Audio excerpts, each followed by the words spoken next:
Others claimed that detainees were ordered to remove bodies from the Carnation Market.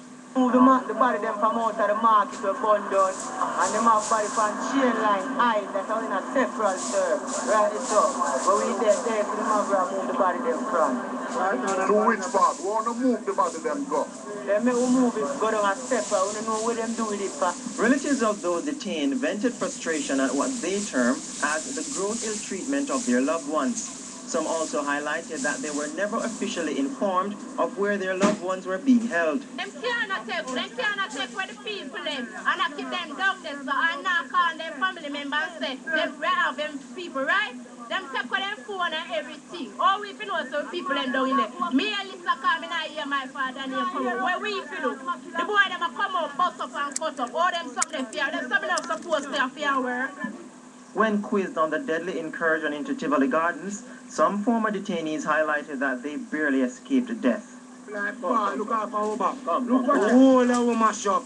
You tell me to run, any of me run, the man say, yo, run. I'm stand up, me and say, you see me, I eat, I man say, run, make me kill you. And when I take a second, one of my friend run and him look out to me right behind the rubbish heap. You hear me say, 5 of my friends me witness them, see them kill. You hear me say, and I house me there. And them come in there, them march up, bombing at the window, yes, the one catch me, you know. Others sought to refute claims that no women were killed in the standoff. Virgin Auntie, she, you know, the explosion start to get heavy. So anyway, she run for North Street, we run going in her yard, and a sniper boy just pick her up and lick out her head back, kill her up on the spot.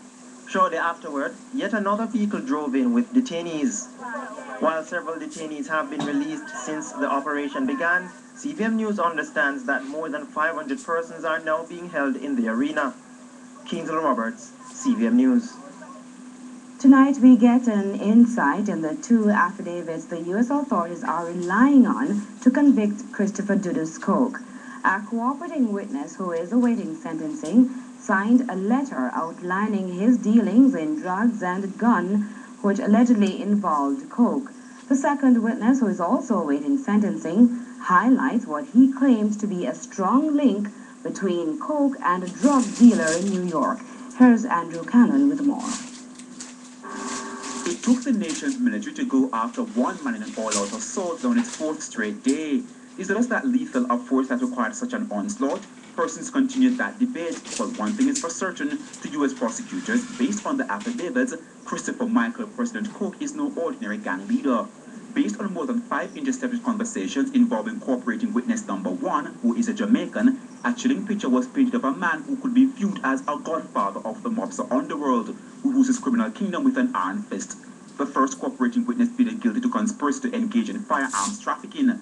The witness alleges Koch works with several persons in several U.S. cities, including New York and Miami, who go by several code names such as Sky, Brethren, and Rome. Trafficking in marijuana pays big bucks. At one point, a conversation was played whereby a voice that was said to be Koch's told one of his associates to sell 10 or 20 pounds of the drug. The price tag was $450 per pound. Prosecutors say that's only the tip of the crime iceberg. What runs deeper is the trafficking in guns. According to the witness, quote, in early 2007, I purchased 4 firearms so that I could send those firearms to Prezi in Jamaica. I do not have a license to deal in firearms. I purchased those guns because I knew that Prezi wanted the guns to protect the Tivoli Gardens area. He gave the names of the guns: Ruger, Desert Eagle, Smith & Wesson 9mm, and a .380 small caliber semi-automatic handgun. It was said the man dubbed Sky had several AK-47s in his house, and it was further said they would be sent to Prezi. The guns had code names. For example, the Desert Eagle was called the Bird, handguns were called Shorts, and when rifles were involved, they were called Longs. According to the witness, there was a conversation in 2007, and one of the associates involved in gun running said firearms were sent to Dudus in Jamaica in refrigerators. Meanwhile, according to witness number 2, who currently resides in New York and pleaded guilty to distribute cocaine and crack, he has personal knowledge of Koch's participation to obtain and distribute cocaine and crack in New York. He further claims he sells the drugs to persons from Tivoli Gardens as well. Extremely powerful and well-connected in Jamaica is how he described Dudus. These, according to the witness, involved the president who dictated that girls who sell at the arcade in Kingston carry between 1/4 and 1/2 of a kilogram of cocaine when they arrived in the U.S. so the cocaine can be sold there. He claims, quote, the dealer said if the girls refuse to do so, then their businesses will be threatened and the clothing they sell and the money that they earn will be stolen. It's claimed an older woman plays a major role in this part of the operation. She assists the girls by, among other things, finding them a place to stay when they are in the U.S. As the hunt continues, no doubt U.S. authorities are wondering where the man they consider such a dangerous crime lord could have found refuge. Andrew Cannon, CBN News. Fresh reports have surfaced in the U.S. media that Christopher Koch is negotiating his surrender with U.S. officials. The ABC network, which earlier this week reported that top government figures are criminal affiliates of the reputed Chow Posse leader, says U.S. Marshals and DEA Air Wing pilots are on alert. An ABC Online article claims that planes are on standby as U.S. officials wait out the ongoing discussions between the alleged drug lord and the U.S. government. The article also states they are waiting to see whether Koch will be brought out of hiding in handcuffs or in a body bag. Meanwhile, ABC's vice president in charge of news, Jeffrey Snyder, says the network is standing by its report linking top Jamaican government figures to Dudus. Prime Minister Bruce Golding has expressed outrage about the claims and has indicated his government will take legal action. As the health sector continues to be burdened with the increase in emergency cases, ministry officials are this evening assuring the nation there is no shortage of pharmaceuticals to effect care to those in need.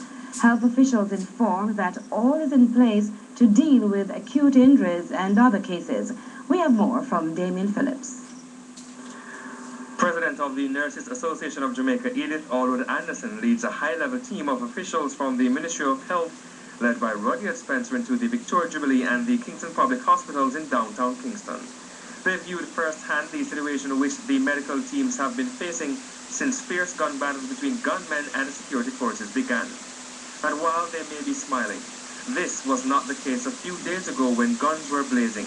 The bullet holes evident even inside the building. Piercing this window blade through this section of the building where a board-like material is used because there are no windows. If ever they wanted to erase the memories, these were telltale signs of what hospital staff and their patients had to go through. Ironically, nurses and doctors are at loggerheads with the government over salaries and reclassification exercise. This may not even be the place for such talks, but some may argue the situation has strengthened the workers' call for more pay. Even when there were no security, the people came and left by themselves, and we can't pay them for that. Jamaica owed these people at Victoria Jubilee, Kingston Public Hospital, a debt of gratitude. They were the saving grace in all this. They have been more than professional, and it just shows that despite all the many problems we have, the staff can come together when it's important. In the meantime, as the health sector continues to be burdened with the increase in emergency cases, ministry officials are assuring the nation that there is no shortage of pharmaceuticals to effect care to those in need. We have had 9 health centers open in Kingston and St. Andrew, and as the situation is improving, more health centers will also be open. We're also putting together teams that will go into affected communities that will serve the people there. So those are our immediate plans. Yes, drugstore pharmacies are open today, and the ones in Kingston have been serving persons satisfactorily today. Damien Phillips, CBN News. A 3-month search for a former senior member of the Island Special Constabulary Force ended today at the Oratory of Care in St. Anne, but not without drama. Man overboard and in deep water too. That's the position in which former commandant of the Island Special Constabulary Force, the ISCF, and one-time advisor to the Ministry of National Security, Harold Crooks, found himself on Thursday morning. And what a splash he made, making sure though to remove any speculation of attempted suicide, even though his plunge was from the ninth deck. Jumped out the vessel, just in life vessel. That jump in effect terminated Mr. Christopher's cruise with Carnival Liberty, which originated in Miami and had called in Bermuda ahead of the stop in the Garden Parish and would have departed in the afternoon from whence it came.